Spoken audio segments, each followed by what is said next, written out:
Hi folks. I wanted to talk a little bit about free speech. Now there are great battles going on over free speech. And there are those that say that we shouldn't have free speech. There are those that we say we should have free speech.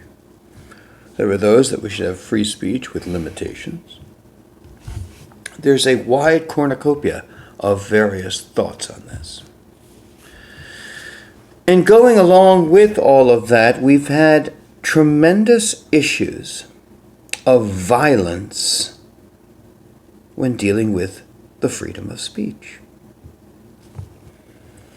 Now, if you think about this, there seems to be some really bizarre issues here. First off, you should have the right to speak your mind. Now, the First Amendment in our Constitution states that. However, it does not state that you are safe from the consequences you create by your freedom of speech. Something to remember.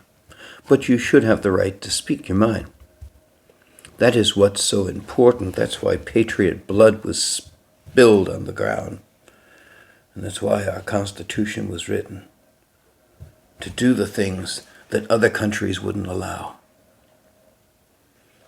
Now, I've been watching with undisguised alarm the actions of students in universities. Now, granted, there's nothing wrong with protesting. Protesting is a right you have through the First Amendment. But once riots become violent, and you have people in universities who basically become thugs and fascists, I'm kind of fascinated by this Antifa thing because they act very fascist-like. They're a complete mockery of the term in which they use. And they beat people up, and they break windows, and they smash stuff, they burn cars, they sit there and do abhorrent stuff in the name of being anti-fascist.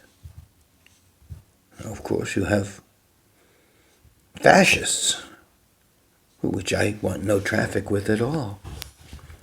But what's happening in universities is nothing short of frightening, because you're seeing the lowest element coming out. That is exactly what this is.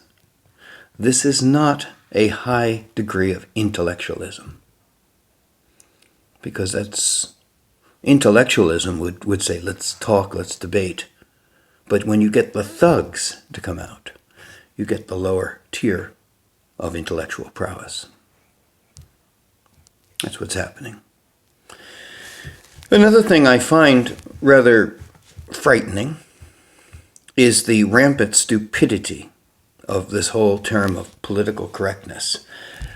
Because I would like someone to define what political correctness is. Because, first off, it's almost like saying, I want it normal.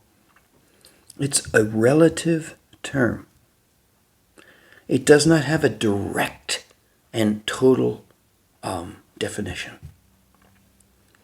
What I would consider correct politically would not agree with what someone else would think would be political correctness.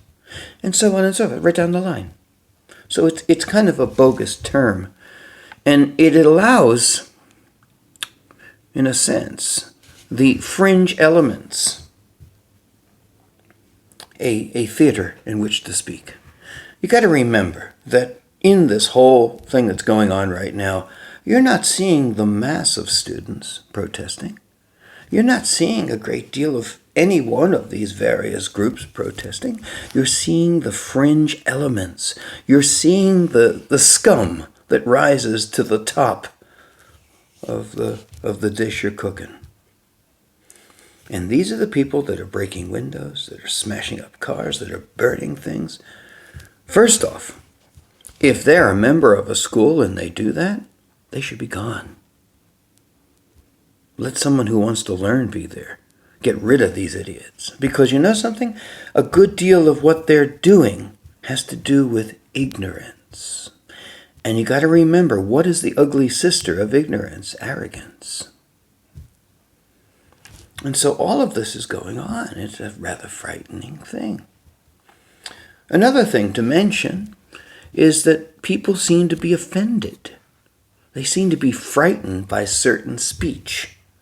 How could that possibly be? That doesn't make any sense. You want to be offended because you expand your mind. Imagine if we lived in a society where everybody agreed. Let's just listen to this for a second. Let's say we lived in a society where everyone agreed on everything. What would happen? We wouldn't advance because we'd all agree. We wouldn't have an opportunity to argue or have debates because we would agree with each other. And that's stupid. That's how you destroy a society. See, the whole thing is you want to be challenged. You want to be intellectually threatened. Because the whole thing is, you learn. That's how we learn. We're not exactly the brightest species, okay? We think we are. We're not. And a lot of times the way we learn is by basically being told, you're wrong. And then you have to sit there and try to prove yourself. And sometimes you sit there and say, I'm wrong. I have been wrong many, many, many times. I might be wrong now. I'm willing to concede that. But I don't want to stifle the language of someone else to say, maybe let's look at this in a different way. And so today, as I watch all of the stupidity going on in universities, which are supposedly schools of higher learning, I'm kind of shocked by the cavalier attitude of some of these nutcases that are protesting and destroying things and beating people up. This is no way for a civilized population to act, because it is pure chaos. And you know something? When you have something like this, you never are able to solve a situation by acting this way. And usually when you have organizations that act this way, eventually they kind of attack each other eventually. And they eat their own. And then from that group will grow something else, be it good or bad.